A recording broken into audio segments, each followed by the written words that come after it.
Gun stores call it the perfect beginner rifle. Your buddies at the range swear by it. But here's what they're not telling you. This little rifle can actually make you a worse shooter. It'll teach you bad habits, lie to you about your skill level, and when you need it most, it might just go click instead of bang. Today we're exposing the 5 dark truths about 22 LR rifles that nobody wants to admit. Disclaimer. Before we dive in, quick legal note. This video is for educational purposes only. Always follow all federal, state, and local laws. Practice safe firearm handling at all times.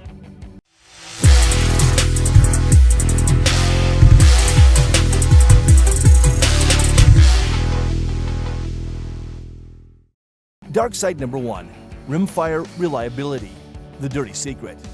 Let's start with the elephant in the room. Your 22 LR will fail you. Not maybe. It will. Here's why that matters more than you think. Back in 2022, YouTuber Paul Harrell conducted one of the most comprehensive rimfire reliability tests ever documented. Over 3,500 rounds fired, 9 duds. That's a failure rate of about 0.26%, roughly 1 dud every 400 rounds. Now, some of you are thinking, that's not bad. But here's the problem. When you're a beginner and that gun goes click instead of bang, you don't know if it's you or the ammo. You second guess your grip, your stance, everything. I've watched countless new shooters lose confidence because their rifle wouldn't run. The issue is the design itself. Rimfire cartridges use a crude ignition system where a priming compound is spun around inside the rim of the case. Sometimes there are voids where no primer exists. Sometimes it's inconsistent. Centerfire primers? They're engineered, complex, reliable. Rimfire? It's basically controlled luck. And with bulk ammo, some shooters report failure rates of 3 to 5%. That's one misfire every 20 to 30 rounds. Nothing kills confidence faster than a gun that won't run. Dark side number 2, ammo sensitivity. Welcome to ammo roulette. Here's something that'll frustrate you real quick. Your 22 doesn't choose you. You choose it. But it chooses the ammo. I learned this the hard way with my Ruger 1022. Runs flawlessly on CCI mini mags.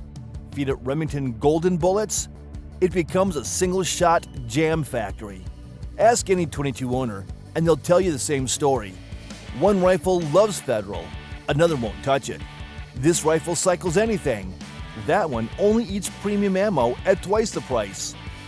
A massive test on AccurateReloading.com fired 55 different types of 22 ammo through the same precision rifle. The conclusion, quote, I got some amazing groups, and some which are, frankly, absurdly bad.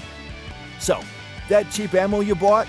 You might waste half the box diagnosing why your rifle hates it.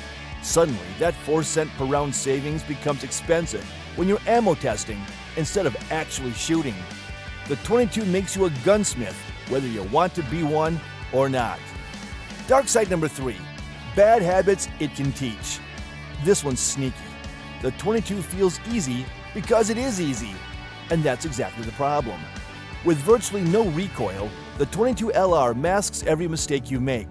Poor grip? Can't tell. Jerking the trigger? Doesn't matter. Lazy follow-through? The gun doesn't care. You'll still hit the target because there's nothing punishing your errors. So you develop these habits. Shoot 1,000 rounds and think you're getting good. Then you pick up a 9mm or a 223, or God forbid a 30-06. Suddenly, every flaw you've been hiding shows up in your groups. That's when shooters get discouraged. That's when they blame the gun, the ammo, anything but the truth. The truth is, the 22 let them practice bad fundamentals for months. I'm not saying don't use a 22 for training. It's fantastic for training when you train correctly.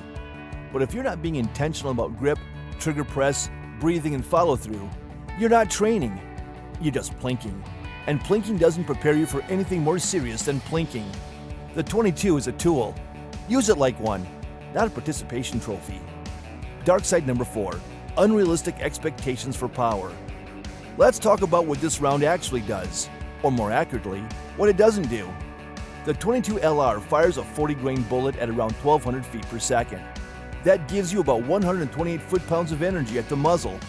For comparison, a 9mm delivers over 350 foot-pounds. A .223 Remington? Over 1,300. But movies and myths have convinced people that .22 is some kind of assassin's round, deadly beyond belief with perfect shot placement. Here's reality. In a 10-mile-per-hour crosswind, a .22 LR drifts over 5 inches at just 100 yards. At 200 yards, it drifts almost 19 inches and drops 33 inches below your point of aim. Centerfire cartridges laugh at those numbers. A .223 in the same wind drifts about 1 inch at 100 yards. For ethical small game hunting inside 75 yards with quality ammo, the .22 works. Beyond that, you're gambling with an animal's life. Responsible shooters know their limits. The .22 has limits. Real, measurable, unavoidable limits. Respect them, or don't use it. Dark side number 5, dirty high-maintenance reality. If you think that .22 is low maintenance because the ammo is cheap, you're in for a rude awakening.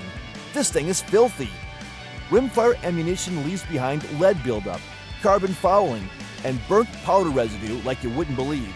But here's the real culprit. Those bullets are coated in wax or lubricant to reduce friction. Every shot sprays that wax all over your action, your chamber, your barrel. After 200 rounds, my rifles look like they've been dipped in grease. Run a suppressor? Multiply that filth by 10. Shoot a semi-auto. Even worse. The action cycles all that crud through your internals with every shot. If you don't clean your .22 regularly, and I mean really clean it, you will pay for it. Failures to feed, failures to eject, sticky bolts, gummed up triggers. The .22 is not a set it and forget it rifle. It demands attention. You clean it way more than you expect, or you pay for it at the range when your gun stops working. Quick pause. If you're enjoying the video, tap that like button and hit subscribe. It really helps us reach more great folks like you. All right, back to it. The confidence trap, a psychological angle. This is the one that sneaks up on you. The .22 LR is so comfortable, so easy, so forgiving that it makes you feel advanced way before you are. I've seen it 100 times.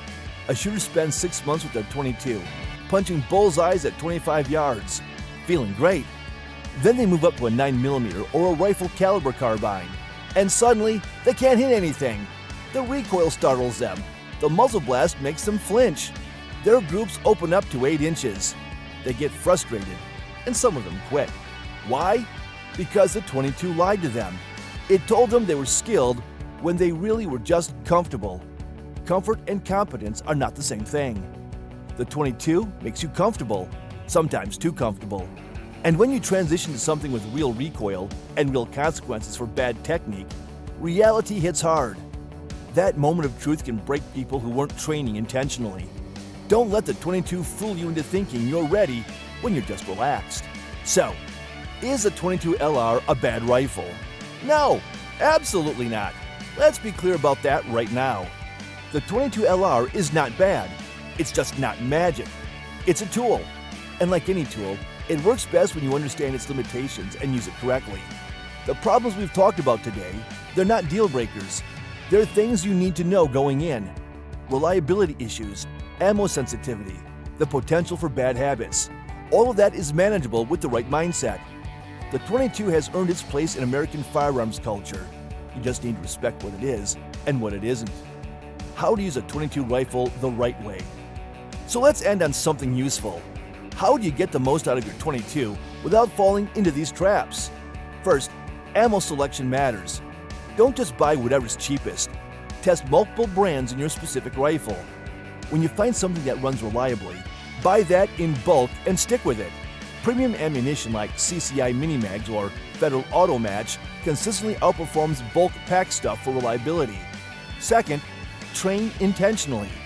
Use a .22 to build solid fundamentals. Focus on grip consistency, smooth trigger press, proper breathing and follow-through. Film yourself shooting. The .22 won't punish you for mistakes, so you have to hold yourself accountable. Third, clean it often. Every 200 to 300 rounds minimum for semi-autos.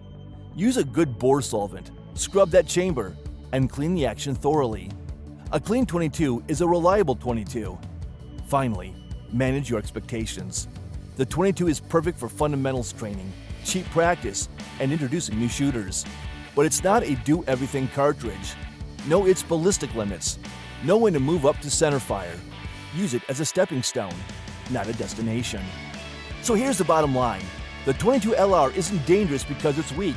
It's dangerous because people underestimate it. They underestimate its quirks, its limitations, and its ability to teach you bad habits if you're not paying attention. Respect the rifle, train smart, and understand what you're working with. If this video gave you a new perspective on the 22, hit that like button and subscribe to All About Survival. Drop your 22 horror stories in the comments. I want to hear them. Train smart. Stay safe.